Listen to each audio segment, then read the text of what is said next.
Everybody wants to know. Yeah, it's good enough. Good enough.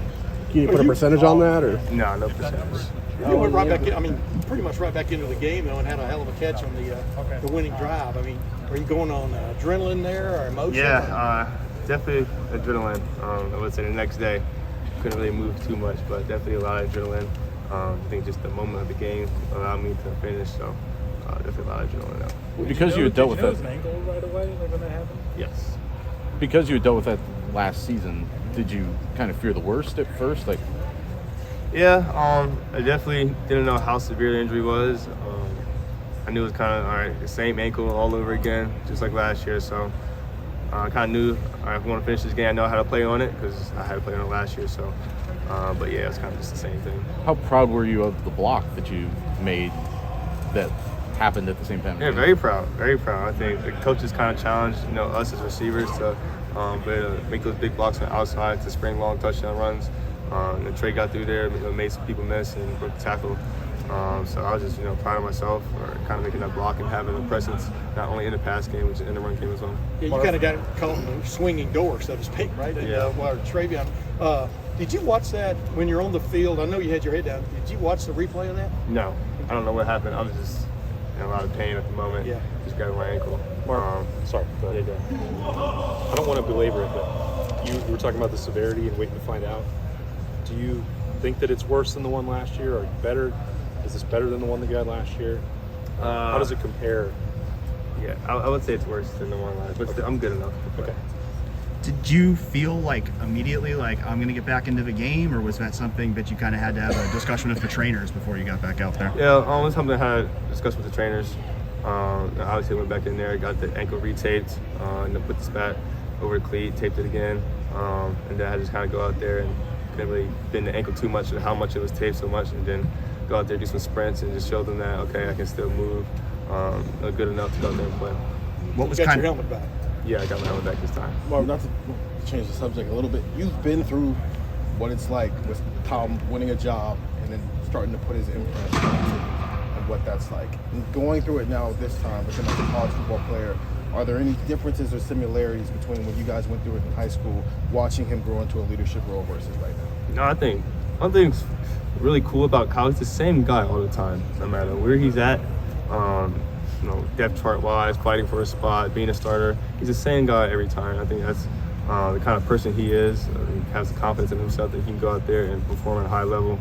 But he's the same guy every time. Real calm, cool, and collected. I think going into that last game-winning drive, no one had probably more confidence in themselves than him.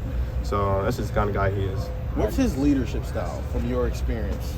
I mean, he's really funny and he's such a jokester off the field. I think he can be friends with anybody. It's just the kind of personality he has. But then when it's time, to be serious, he definitely can be serious and rally the guys around him, and we kind of feed off his energy. Did anything change in, I guess, his demeanor after they said officially he was a starting quarterback this time around? Like I said, he's the same guy all the time. Marv, everybody describes Kyle as calm, but after that touchdown, he was anything but running around. Knowing him for so long, seeing him get that moment, what was that like? I mean, that was special. Just had to wait 2 years, and you kind of, all of your whole life basically, you're not sitting behind anybody.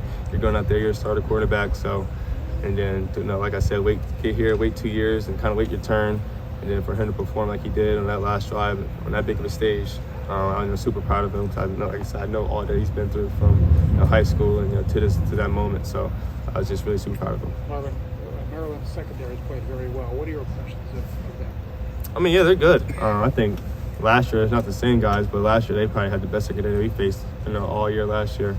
So I mean, I'm sure they're well coached obviously over there. I have a lot of talent, a lot of depth. But that's gonna be a challenge for us. Does that include Georgia? I mean, when you say the best secondary y'all faced last year, does that include Georgia's?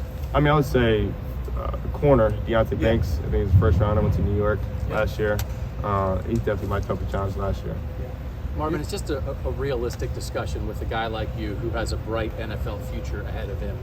Whenever you have something like that happen on the field with your injury, is there anything in the moment that's in your head? Is there anything as you're dealing with the injury of, yes, I want to win right now with Ohio State, but I also have a future to think about? No, that ain't crossed my mind at one time. I'm trying to win the game. It was a close game at the time. I think we went up 10-3, 10-7. don't know the exact score, but that never crossed my mind at all. So go out there, help my team win. That's all I was thinking about. Yeah, you laid out for the one pass you got on the winning drive. I mean, the one pass you got the catch on the winning drive. I mean, literally, the ankle was not on your mind at that point? No, How would you explain it? I'm just trying to go out there and win the game, do my part, do the best I can, and trust myself in the moment. But I was just trying to win the game. You talk about Kyle and everything, but what does it do for Kyle, do you think, to lead that kind of drive? And what does it do for him among you guys? I mean, you can all talk about, what you believe in about a guy, but until he goes out and really does it under pressure, right? I mean, builds confidence. Yeah. That's exactly what you're, I think, alluding to. Just the confidence that you build in that moment. Going out there knowing that you can do it. Like you say, you kind of believe in yourself. Practice, you do it, and you got vision yourself before the game. Like, okay, I can do this. But then when you actually go out there and do it, that's when you build the confidence. That bracketed coverage that they were playing, was that instructive for you at all coming out of a game like that? Like, do you think, are there things that you can do better to try to overcome that when teams try to scheme you out like that? I think it's part of football. I think, like I said, I just try to do my part, and whether get a bracket coverage or double coverage, safety help my way, makes the field wider for my teammates, and I think they can succeed more. So that's the role I got to play in the offense, and I'm willing to do that. Is that the most consistent a team has done that to you over the last 2 years? How often Notre Dame is doing it? I mean, definitely got it here and there. I mean, they did it pretty consistently, especially with the safety. Everybody, different teams do it their own little way, how they want to, play me, especially with that 3x1 sets that we're kind of known for, me backside. Everybody plays it differently, so that's probably the way they played it was very consistent, though. You mentioned Kyle's confidence growing from that. What does that do for the team's confidence in Kyle? I think we always had confidence in him. I think you guys are kind of all on board now to, have trust in him and the confidence in him. But I think we always had the confidence in him before that play even happened or that drive even happened to go out there and execute.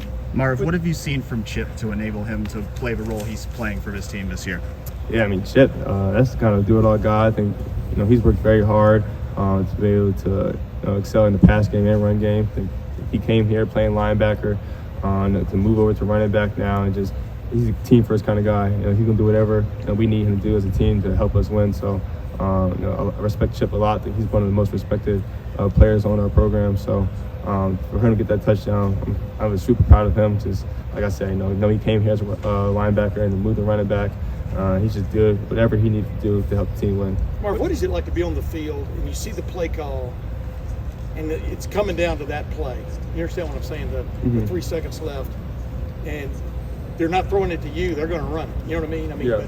But what is it like to be out there with basically y'all's fate in the balance? I mean, and knowing on that play you're probably not going to have much to do with it. You understand what I'm saying? Yeah. And yet it's the team thing. What is that feeling like out on the field like that? I was just rooting on for the linemen. I know all the work they put in throughout the week and how much emphasis we put on throughout the whole offseason, just getting that 1 inch, that 1 yard. I think we look back at that Georgia game, it's like we're a couple inches, yards away from it being a whole different outcome. So to have that emphasis all offseason, and then to be in that moment where all we need is 1 yard to win a game, I was just super proud of them for all that, the way they executed, and like I said, just knowing the emphasis that we put on that moment throughout the year.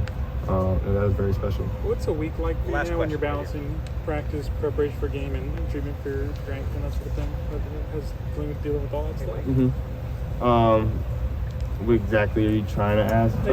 How do you kind of balance, make sure you're getting treatment for your ankle, making sure you're doing all the other stuff for prepare a game, and going through laughter? Does that help you? Yeah. I mean, I think definitely a lot. You want to prepare, but you want to be smart throughout the week. So you can go into Saturday as healthy as you possibly can be.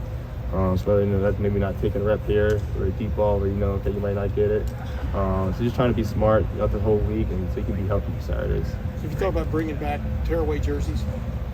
Tearaway jerseys? Yeah, when you're getting grabbed and stuff, top of rounds. I mean, it is what it is? Yeah, it is what it is, I guess. I mean, I would say they did it very strategically, the way Notre Dame tried to grab you. They kind of didn't watch the film, they grabbed you a lot. Yeah. They did it strategically, though. Didn't really get called too much, so kudos to them.